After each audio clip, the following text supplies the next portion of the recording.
ভারতে মুসলমানদের উপর যে নির্যাতন নিপীড়ন চলছে, বাংলাদেশ সরকার রাষ্ট্রীয়ভাবে তার প্রতিবাদ করবে। এটা আমরা চাই কি চাই না? যদি সরকার মুসলমানদের অনুভূতি বুঝতে ব্যর্থ হয়, তাহলে বুঝতে হবে সেই সরকারেরও বেশি দিন টিকে থাকা এই বাংলার জমিনে যাবে না। মুসলমান কোনোদিন হিন্দুদের উপর নির্যাতন করে নাই। 700 বছর মুসলমানরা রাজত্ব করেছেন, কোনো হিন্দুর উপর হত্যাযজ্ঞ চালায় নাই। মুসলমানরা জীবন দিয়েছে। ভারতকে স্বাধীন করতে যাইয়া 95,300 মানুষ জীবন দিয়েছে। এর মধ্যে 61,000 মুসলমান ছিল, ঠিক কিনা বলেন? 61,000 মুসলমান দিয়ে ভারতকে স্বাধীন করেছে, আর সেই ভারত থেকে আজকে মুসলমানকে তাড়ানোর জন্য ষড়যন্ত্র চলছে। আমরা এর তীব্র নিন্দা এবং প্রতিবাদ জানাই। তোমরা যদি মুসলমানদের উপর নির্যাতন বন্ধ না করো, ত্রিপুরা আমাদের একেবারে কাছে, পুরা সিলেটের মুসলমানরা যদি ত্রিপুরার দিকে লং মার্চ করে এগিয়ে যায়, তখন তোমরা পালানোর রাস্তা খুঁজে পাবে না। তোমাদের জানা উচিত, মুসলমানদের তাজমহল, মুসলমানদের কুতুব মিনার, মুসলমানদের ফতেপুর আগ্রা সিকরি, যেগুলো থেকে হাজার হাজার টাকা তোমরা গ্রহণ করে মুসলমানদেরকে ভারত থেকে বিতাড়িত করতে চাও, এটা কখনো সম্ভব হবে না। কারণ ভারত খাজা গরিবে নামাজের দেশ, ভারত মুজাদ্দিদে আল ফেসালির দেশ। অতএব আমরা শান্তিভাবে থাকতে চাই। যদি সেই আন্দোলন তারা নির্যাতন বন্ধ না করে, আমরা বৃহত্তর কর্মসূচি দিব। আপনারা সাথে থাকতে রাজি আছেন তো? ইনশাআল্লাহ। ভারতের মুসলমান, ইসরায়েলের মুসলমান, গাজার মুসলমান, কাশ্মীরের মুসলমান জায়গায় জায়গায় জায়গায় নির্যাতিত হচ্ছে, পরিণতি ভালো হচ্ছে না। ইনশাআল্লাহ নিশ্চিত ভারতের মুসলমানদের যদি এমন দশা করতে যায়, আমরাও নীরব থাকবো না। ইসরায়েলের মতো তাদের পরিণত হবে। কথা বলেন ঠিক না বেটে? আমরা সোচ্চার, এক অভিন্ন। কথা বলেন ঠিক না বেটে? আমি আজকের সমাবেশ থেকে নরেন্দ্র মোদীকে বলতে চাই, তোমাদের রাষ্ট্র ফকির হয়ে যাবে যদি আমাদের মুসলমানদের কুতুব মিনার থেকে ট্যাক্স না আসে, যদি তাজমহল থেকে ট্যাক্স তোমরা না নাও, তোমার রাষ্ট্র ফকির হয়ে যাবে। মুসলমানদের ট্যাক্সকে তোমরা জীবন বাঁচিয়ে মুসলমানদের উপরে আক্রমণ করো, সেটা আমরা কোনোতেই মেনে নেব না। কথা বলেন ঠিক কিনা? যদি আবার আমার একটা মুসলমান ভাই বোনের উপর আক্রমণ চলে, তাহলে সুলতান মাহমুদ গজনবীর তরবার আবার উঠে যাবে, মুজাদ্দিদে আল ফেসানির তরবার আমরা আবার উঠিয়ে নিব, খাজা গরিবে নওয়াজের অত্যাধিক তলোয়ার আমরা আবার গর্জন করে তুলব, বাবরের সিংহাসনকে আমরা আবার মজবুত করে তুলব। সেদিন তুমি পালাইবার শক্তি পাবে না। তোমাদের পরিণতি নমরুদের চাইতে ভয়াবহ হবে ইনশাআল্লাহ। সম্মানিত উপস্থিতি, আমরা জানি ১৫০০ বছর আগে আমাদের রাসূল ঘোষণা করে গিয়েছেন, বিশ্বের যেখানেই মুসলমান আক্রান্ত হবে, অন্য প্রান্তের মুসলমানদের মনে আঘাত লাগবে। তাই ভারতের মুসলমানদের উপর আক্রমণের প্রতিবাদে আমরা সমবেত হয়েছি। আল্লাহর হাবিব ঘোষণা দিয়েছেন, গজওয়ায়ে হিন্দ হবে। হয়তো সেই সময় চলে আসতেছে, গজওয়ায়ে হিন্দের মধ্যে আমাদেরকে অংশগ্রহণ করতে হবে। আমরা এমনিতেই বেশি আসি নাই, আমরা হচ্ছি শাহজালালের উত্তরসূরি। গৌরগোবিন্দ আজকে কোথায়? সেই পাবনার বলরাম কোথায়? সেই এনডিআর পৃথ্বীরাজ কোথায়? তোমরা তাদের কাছ থেকে শিক্ষা নাও। আজকে সেই বগুড়ার মহাস্থানগড়ের পারশুরাম কোথায়? তার থেকে তোমরা শিক্ষা নাও। আজকে আমেরিকার ট্রাম্প চীনে এসে পায়ে ধরে যুদ্ধ বন্ধ করার জন্য খতম পড়তেছে। আমরা অগ্রবাদে বিশ্বাসী নয়, আমরা সন্ত্রাসবাদে বিশ্বাসী নয়, আমরা হচ্ছি সভ্য মুসলিম জাতি। তোমরা মাদ্রাসায় ঢুকে আমাদের বোনদেরকে মাদ্রাসায় দর্শন করেছ, তোমরা আমাদের ভাইদেরকে মসজিদে ঢুকে তোমরা হত্যা করেছ, মাদ্রাসা মসজিদ তোমরা শহীদ করেছ। এই বাংলার জমিন থেকে হবিগঞ্জ সুন্নি জনতার দাবি, অনতিবিলম্বে এনডিআর জমিনে মুসলিম হত্যা বন্ধ করতে হবে। যদি বন্ধ না হয়, আমাদের পরবর্তী কর্মসূচি এমন দেওয়া হবে, বাংলার মাটি এটা প্রমাণ হবে আমরা শাহজালালের উত্তরসূরি। আমরা কত দানে কত চাল, আমাদের পরবর্তী কর্মসূচি হবে যদি অনতি বিলম্বে যুদ্ধ বন্ধ না হয়, এই বাংলার জমিনে এনডিআর জায়েশ আমাদের বাংলাদেশে যে তাদের রয়েছে ইমিগ্রেশন, সেটা থাকতে দেওয়া হবে না। বলেন ঠিক কিনা? আমরা এই ময়দানে আমাদের এখানে অনেক বয়োজ্যেষ্ঠ মুরব্বী রয়েছেন। আজকের মিছিল থেকে আমরা এটাই জানান দেব, আমরা সন্ত্রাসবাদকে সমর্থন করি না। অনতি বিলম্বে যুদ্ধ বন্ধ করে মুসলমানদের রক্তকে ঠান্ডা করুন, আর না হয় রক্তে যখন আগুন লেগে যায় তোমাদের বাপ দাদারাও বন্ধ করতে পারে না। ভারতের প্রতিটা ইঞ্চি ইঞ্চি মাটিতে মুসলমানদের রক্ত রয়েছে। ভারতীয় উপমহাদেশে ব্রিটিশ খেতাব আন্দোলনে সবচেয়ে বেশি ভূমিকা পালন করেছে আহলে সুন্নাহ ওয়াল জামাতের উলামায়ে কেরাম। ইমাম মুজাদ্দিদ আল বিসতামি রহমাতুল্লাহ আলাইহি থেকে শুরু করে আমাদের উলামায়ে কেরাম, হাজার হাজার উলামায়ে কেরামদেরকে হত্যা করা হয়েছে, শহীদ করা হয়েছে। মুসলমানদের রক্তের বিনিময়ে ভারত স্বাধীন হয়েছে। আল্লাহ বলেছেন একজন মুমিন আরেকজন মুমিনের ভাই, একজন মুসলমান আরেকজন মুসলমানের ভাই। ভারতের মুসলমানদেরকে আক্রমণ করেন, রক্তাক্ত করেন, বর্বরের চালিয়ে দিয়ে গোটা পৃথিবীর মুসলমানের হৃদয়কে রক্তপান করেছে। ঠিক কিনা বলেন?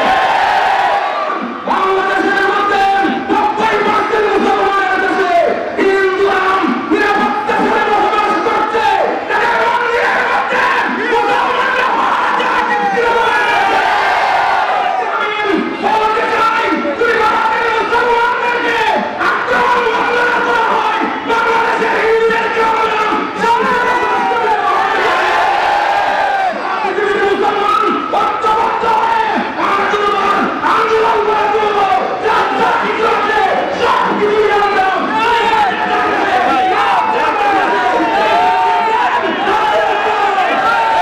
আমরা ঐক্যবদ্ধ আছি।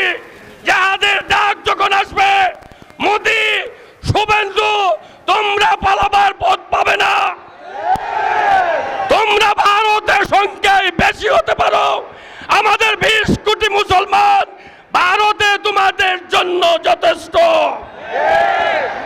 ভারতে আজকে মুসলমানদের উপর হামলা করা হচ্ছে, মুসলমান মা বোনদের উপর যেভাবে অমানসিক নির্যাতন করা হচ্ছে তার তীব্র নিন্দা এবং প্রতিবাদ জানাই। এবং আপনারা দেখেছেন এই ভারতে বিভিন্ন মসজিদে তারা আগুন দিচ্ছে, কিন্তু আজকে আমরা দেখেন আমরা বাংলাদেশে যারা হিন্দু সম্প্রদায়ের ভাইরা আছেন তাদের সাথে আমরা সম্প্রীতি রক্ষা করে আমরা বাংলাদেশের মানুষ আমরা তাদেরকে আমরা হেফাজত করে রেখেছি। তাদের মসজিদ, তাদের মন্দির আমরা পহারা দিয়েছি, তাদেরকে আক্রান্ত হতে আমরা দেই নাই।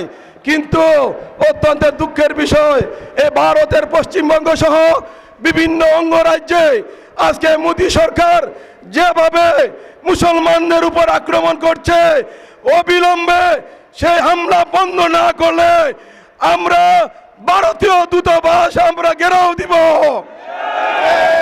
প্রিয় ভাইরা, আমরা বলবো অবিলম্বে এই আমাদের মুসলমান ভাইদের উপর যে আক্রমণ, সেই আক্রমণ বন্ধ করতে হবে।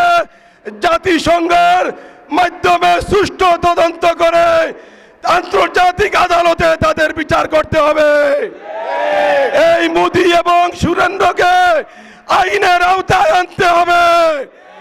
আমরা মুসলমানদের রক্ত থাকতে ভারতের মুসলমানদেরকে আমরা আক্রান্ত হতে দেব না।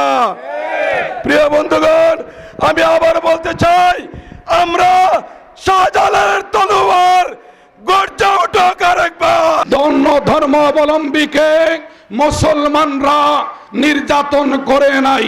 বিশেষ করে আমরা যেই দেশে বসবাস করছি বাংলাদেশে 92% মুসলমান, মাত্র 8% অন্য ধর্মের মানুষ। কিন্তু আজ পর্যন্ত আমরা মুসলমানরা তাদের কোনো ক্ষেত্রে আমরা কষ্ট দেই নাই, বরং তাদের অনুষ্ঠানে, তাদের বিভিন্ন পরবে আমরা মুসলমানরা সহযোগিতা করি। কি বলেন ঠিক কি না? আমি ভারতের সরকারকে বলে দিতে চাই, ভারত যখন স্বাধীন হয়েছিল 92,200 50 জন শাহাদত বরণ করেছিল, তার মধ্যে 62,993 জন মুসলমান জীবন দিয়েছিল। কি বলেন ঠিক কি না? আল্লাহু আকবার। মুসলমানের রক্ত ভেতা যেতে দেব না, আমার ভাইয়ের রক্ত ভেতা যেতে দেব না। আমি বিচার চাই বাংলাদেশ সরকারের কাছে, বাংলাদেশ সরকারের মাধ্যমে জাতীয় সংঘের কাছে এই আবেদনজনক যদি সুস্থ জবাব না হয়, তাইলে আমরা মুসলমান বাঙালি অভিগঞ্জে খালি নয় সারা বাংলাদেশে লড়া করবো। তাইলে আমাদের যে প্রধানমন্ত্রী উনি কাছে আমরা আজকের ইয়াউ থেকে সবিনয় অনুরোধ জানাচ্ছি, উনি জাতীয় সংঘের মধ্যে এই প্রস্তাব আনতেন, সেটার বিচার আমরা চাই। আমরা লাঠি চাই না, আমরা বিচার চাই। যদি বিচার না করেন, বাংলাদেশের অস্ত্র নাই, আত্মার নাই, ভারতের আত্মার আছে, অস্ত্র আছে, আমাদের গ্রামগঞ্জে অনেক গুলাইল আছে, এই বাসের গুলাইল লইয়া ভারতে গিয়া ওই বাংলাদেশের মানুষ হাজির হবে মুসলমানদের শান্তি দেওয়ার জন্য। والصلاة والسلام على النبي الأمي وعلى آله وأصحابه أجمعين. ربنا فاغفر لنا ذنوبنا وكفر عنا سيئاتنا وتوفنا مع الأبرار. রব্বুল আলামিন, তোমার অসংখ্য শুকর আদায় করছি আল্লাহ। এই জমিনের মধ্যে তুমি আমাদেরকে যে এতটুকুই করছো আল্লাহ, তোমার কাছে ভিক্ষা চাই। মুসলমানদের আল্লাহ ইজ্জত হুরমতের প্রতি আল্লাহ তোমার রহমতের নজর বর্ধিত করে দাও। খাস সাথে আজকে যে প্রতিবাদ এই মিছিল সভা হয়েছে আল্লাহ কবুল ফরমাও। ভারতের মুসলমান, ফিলিস্তিনের মুসলমান, কাশ্মীরের মুসলমান, বাংলাদেশের মুসলমান, আল্লাহ মাবুদ ইরানের মুসলমান সহ তাম মুসলমান সমাজকে আল্লাহ তুমি হেফাজত ফরমাও। ভারতের আয় আল্লাহ জালিম হিন্দু পরিবাররা যারা আমাদের মুসলিমদের উপরে আল্লাহ জুলুম করতেছে, আক্রমণ করতেছে, আল্লাহ তাদেরকে নেস্তানাবুদ করে দাও। আল্লাহুম্মা দাম্মির দিয়ারহুম, আল্লাহুম্মা খাররিব বিলাদাহুম। ইয়া আল্লাহ, ইয়া আল্লাহ, মুসলমানগণকে আল্লাহ তুমি আর পরীক্ষা কইরো না আল্লাহ। আমাদের ইমানের পরীক্ষাকে আল্লাহ তুমি আমাদের জন্য সহজ করে দাও। আয় আল্লাহ, মুসলমানদের সারা বিশ্বের মুসলমানগণকে আল্লাহ ঐক্যতা দান করে দাও। আমরা যেন প্রতিবাদ জানিয়ে আমাদের ভারতের মুসলিম ভাইদের সাথে হইতে পারি। আয় আল্লাহ, সারা বিশ্বের মুসলমানকে আল্লাহ সেই ঐক্যতা দান করে দাও। আয় আল্লাহ, বাংলাদেশের পক্ষ থেকে আজকে এই প্রতিবাদ হবিগঞ্জের পক্ষ থেকে হয়েছে, আয় আল্লাহ কবুল ফরমাও। আমাদের কালের বিনিময়ে আল্লাহ গুনাহসমূহ মাফ করে দাও। আয় আল্লাহ, আয় আল্লাহ, সময় সময় আমাদের জন্য যে পরীক্ষা আসে, এই পরীক্ষাতে তুমি আমাদেরকে গাইবি সাহায্য করি আল্লাহ। মুসলমানদের যারা আল্লাহ ভারতবর্ষে রয়েছে, বিশেষ পক্ষে পশ্চিমবঙ্গে, আল্লাহ প্রত্যেকের হেফাজত ফরমাও। আমাদের মা বোনদের ইজ্জত হুরমত হেফাজত ফরমাও। মসজিদ মাদ্রাসার হেফাজত ফরমাও। কাফির কুফারদের নেস্তানাবুদ করে দাও। এদের মধ্যে জলজলা সৃষ্টি করে দাও। আল্লাহুম্মা আহসিন আকিবাতানা ফি উমুরি কুল্লিহা ওয়া আজিরনা মিন খিজিদ দুনিয়া ওয়াল আযাবিল আখিরা। রব্বানা আলাইকা তাওয়াক্কালনা ওয়া ইলাইকা নাবনা ওয়া ইলাইকাল মাসির। আমিন বিরহমাতিকা ইয়া আরহামার রাহিমিন।